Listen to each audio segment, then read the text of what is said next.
नमस्कार दोस्तों, आज हम आपके लिए लेके आए हैं रीजनिंग का एक और नया सेट। तो इसके अंदर देखिए ये 7 है। जो फर्स्ट क्वेश्चन है ये हमारा 7 कैसे बनता है और 25 कैसे बनता है, इनमें क्या रिलेशन है। जैसे 2 की पावर यदि हम 3 करें तो 8 होता है, और 3 की पावर यदि हम 3 करते हैं तो 27 होता है। 8 के नज़दीक 7 है और 27 के नज़दीक 25 है। 4 की पावर 3 करेंगे तो हमें 64 मिलता है। तो ऐसे ही तो अगर हम 8 का यदि 7 बनाना चाहते हैं तो 1 माइनस कर दीजिए, 7 हमारा मिल जाएगा। तो ऐसे ही इसमें से 2 माइनस कर देंगे तो हमें 25 मिल जाता है, जो यहाँ दिया हुआ है सेकंड। और यदि इसमें से 3 माइनस कर देते हैं तो हमारा 61 जो ये दिया हुआ है मिल गया। ऐसे ही 5 का क्यूब करते हैं तो हमें मिलता है 125, और यदि इसमें से हम 4 माइनस करते हैं तो हमें मिल जाता है 121।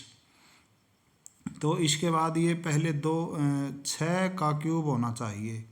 अगली जो टर्म आएगी क्वेश्चन मार्क के स्थान पर 6 का क्यूब कितना होगा, 216, 216 हो जाएगा।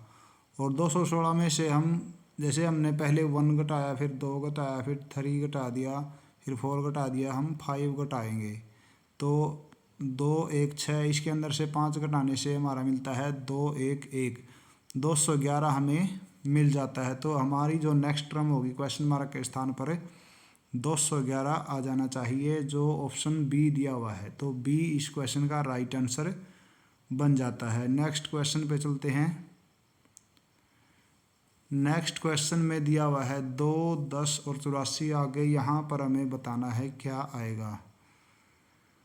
तो जैसे 10 है, 10 किसका, हमें पहले 10 को देखना होगा क्या होता है। 84 क्या होता है, जैसे हम 3 की पावर 4 कर देते हैं तो ये हमें 81 मिलता है, और इसमें दिया हुआ है 84। तो इसमें 3 प्लस कर दीजिए, ये 84 आ जाएगा। तो ये हमारी तीसरी टर्म तो निकल के आती है। ऐसे 3 की पावर हमने करी 4, तो ऐसे ही यदि हम यहाँ पर 2 की पावर 3 कर दें तो हमें मिलता है 8, और इसमें यदि हम 2 जोड़ देंगे तो हमें मिल जाता है 10। तो ऐसे ही 1 है जैसे, तो 1 की पावर 3 करके उसके अंदर 1 और प्लस कर देते हैं। 1 की पावर 3 करें तो 1 आता है, तो ऐसे हमें 2 मिल जाता है। तो ये 2 10 और 84 हमें मिल गए हैं। तो ऐसे ही हमने जैसे यहाँ पर 4 पावर है, यहाँ 3 है, तो यहाँ पर हमारी 2 पावर हो जानी चाहिए। अब 2 3 4, तो आगे 5 पावर होनी चाहिए। 5 पावर है। अब जैसे यहाँ 1 है, यहाँ 2 है, तो यहाँ 3 है, तो ये 4 की 5 बनेगी। 4 की 5 होती है 1034, 1034। अब पहले 1 प्लस किया है, फिर 2 प्लस किया है, फिर 3 प्लस किया है, तो इसमें 4 प्लस कीजिए। 4 प्लस 1034 नहीं होगा, ये कैलकुलेशन हमारी रॉन्ग हो गई है। ये होगा 1024 होता है, 1024। तो 24 में हमने कितना जोड़ना है, पहले 1 2 3 4 जोड़ना हमने इसके अंदर, तो ये आएगा 1028। तो 1028 हमारा ऑप्शन डी दिया हुआ है। तो ऑप्शन डी इस क्वेश्चन का राइट आंसर बन गया। नेक्स्ट क्वेश्चन पे चलते हैं। यदि हम 10 में 3 जोड़ते हैं तो हमें 13 मिलता है। 13 में यदि हम 9 जोड़ते हैं तो हमें क्या मिलता है, 22। जो अगली टर्म दी हुई है। इसके बाद 22 में यदि हम 27 जोड़ते हैं तो हमें 49 मिल जाता है। तो जैसे हम तीन को 3 से मल्टीप्लाई कर दिया तो 9 आ गया, और 9 को हमने 3 से मल्टीप्लाई कर दिया तो 27 आ गया। अब 27 को हम 3 से मल्टीप्लाई कर देते हैं तो 81 आता है।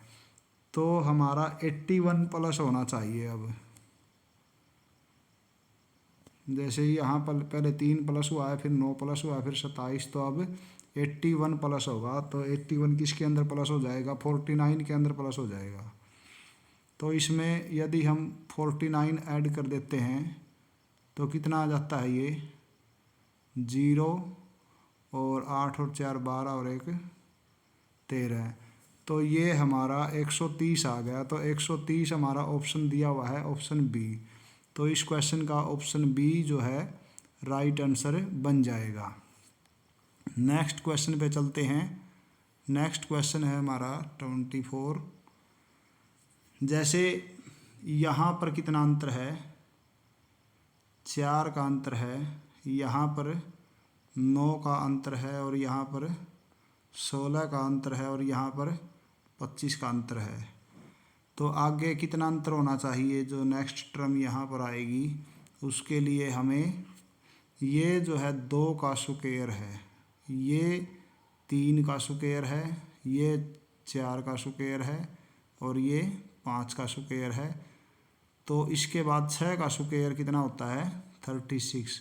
तो 36 हमने ऐड करना है 57 के अंदर। 57 और 36 ऐड कर लिया तो हमें कितना मिल गया? 93 मिल गया। तो 93 ऑप्शन ए में दिया हुआ है। तो ऑप्शन ए इस क्वेश्चन का राइट आंसर बन जाता है। तो नेक्स्ट क्वेश्चन पे चलते हैं। नेक्स्ट क्वेश्चन है हमारा, जैसे 5 है, ये 5 का 16 कैसे बनेगा? 5 को हम 3 से मल्टीप्लाई करते हैं और 1 जोड़ देते हैं तो हमें 16 मिल गया। नेक्स्ट टर्म आ गई। 16 को हम 3 से मल्टीप्लाई करते हैं और 3 ही प्लस कर देते हैं। 16 3 48 और 3 51। तो नेक्स्ट टर्म मिल गई। ऐसे ही 51 को यदि हम 3 से मल्टीप्लाई करें और उसमें 5 प्लस कर दें तो हमें मिलेगा 158। 51 तिये होता है 153। 153 में 5 प्लस कर दिया तो 158 मिल गया। तो जो हर बार हम 3 से मल्टीप्लाई कर रहे हैं, और पहले हमने 1 ऐड किया है, फिर 3 ऐड किया है, फिर 5 ऐड किया है, तो अब हमने 7 ऐड करना है। तो क्या करेंगे हम? 158 को 3 से मल्टीप्लाई करेंगे। पहले तो 158 को हम 3 से मल्टीप्लाई करेंगे। 3 अट्ठे 24, 2 कैरी हो गया हमारे पास। 3 पंजे 15 और 2 17। हासिल हमारे पास 1 बन गई। अब 3 एकम 3 और 1 4। तो 474 के अंदर हमने 7 जोड़ देना है। तो 481 हमारी नेक्स्ट टर्म जो है बन जाती है, जो ऑप्शन डी दिया हुआ है। तो ऑप्शन डी इस क्वेश्चन का राइट आंसर बन जाता है। तो नेक्स्ट क्वेश्चन पे हम चलते हैं। नेक्स्ट क्वेश्चन है हमारा, जैसे ये 4 है, 4 चौके 16 और 16 चौके 64 होता है। तो ये मेथड हमने नहीं लगाना। ये 4 जो है 2 का स्क्वायर है, ये 4 का स्क्वायर है, और ये 8 का स्क्वायर है। तो यहाँ पर हमारा 6 का स्क्वायर आ जाना चाहिए। तो 6 का स्क्वायर जो है 36 होता है। तो ये तो एक छोड़ने के बाद ऐसे बन रहा है। तो मतलब हम एक एक पद छोड़ के जब आगे चलते हैं तो ये हमें मिल जाता है। लेकिन ये क्या है? ये है हमारा 14 का स्क्वायर, और ये है हमारा 13 का स्क्वायर, और ये है हमारा 12 का स्क्वायर। तो यहाँ अगर पूछ लिया जाए तो हमारा 11 का स्क्वायर आएगा, और यहाँ पर हमारा 6 का स्क्वायर कितना आएगा 36। तो 36 ऑप्शन सी दिया हुआ है। ऑप्शन सी इस क्वेश्चन का राइट आंसर बन जाता है। नेक्स्ट क्वेश्चन चलिए देखते हैं। नेक्स्ट क्वेश्चन में क्या है, 7 है ये। 7 को 8 कैसे बनाएंगे, 1 प्लस कर ले तो 8 का 18 कैसे बनेगा, 8 गुणा 2 प्लस 2 करेंगे तो हमें 18 मिलेगा। तो इसलिए 7 गुणा 1 हो जाएगा। तो जैसे हमें 8 मिला है, 18 मिला है, आगे देखते हैं हम। 18 को 3 से मल्टीप्लाई करके 3 जोड़ देते हैं तो 54 और 3 57 हो जाता है। नेक्स्ट टर्म हमारी तैयार हो जाती है। तो उससे आगे हमने बताना है क्या आएगा। तो जैसे हमने पहले 1 से मल्टीप्लाई किया, फिर 2 से, फिर 3 से करेंगे हम। 3 से कर दिया हमने, 3 के बाद 4 से करते हैं मल्टीप्लाई। 57 को हम 4 से मल्टीप्लाई करते हैं और उसमें 4 ही जोड़ देंगे। तो 4 सत्ते 28 हो गया, 4 पंजे 20, 20 और 2 22। तो ये तो हो गया 4 से मल्टीप्लाई, और इसमें 4 और ऐड कर दीजिए तो हमें 232 मिल जाएगा। तो 232 ऑप्शन बी दिया हुआ है। तो ऑप्शन बी इस क्वेश्चन का राइट आंसर है। नेक्स्ट क्वेश्चन पे चलिए। इसके अंदर क्या है, 2 और 3 कितना होता है, 5 होता है, और 5 में 1 जोड़ देते हैं तो हमें 6 मिल जाता है। इन दोनों को जोड़ के हमने उसके अंदर 1 और ऐड कर लिया तो अगली टर्म मिल गई। ऐसे ही हम 3 और 6 जोड़ते हैं, उसमें 1 जोड़ दीजिए। जैसे हमने यहाँ पर 1 जोड़ा है तो इनमें भी 1 जोड़ रहे हैं। 3 और 6 9 होता है, 9 और 1 10 हो गया। तो अगली टर्म हमें मिल गई। तो इन दोनों को जोड़ के 1 जोड़ने से ये हमें मिल जाता है। नेक्स्ट में क्या करते हैं हम, 10 और 17 जोड़ देते हैं तो 27 में 1 जोड़ दीजिए। 1 जोड़ने से हमें 28 मिल जाएगा। तो अब हमने क्या करना है, 17 और 28 को जोड़ देंगे।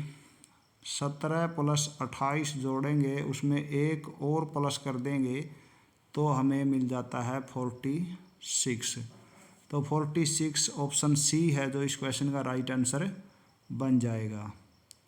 नेक्स्ट क्वेश्चन, जैसे 78 है, 78 को हम 2 से मल्टीप्लाई करें तो हमें मिलता है 156, और यदि हम 1 माइनस करते हैं तो 155 मिलता है जो हमारा अगली टर्म है।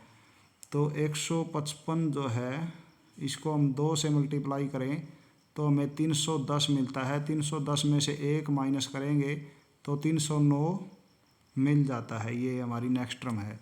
तो यही मेथड हमने आगे अप्लाई कर देना है।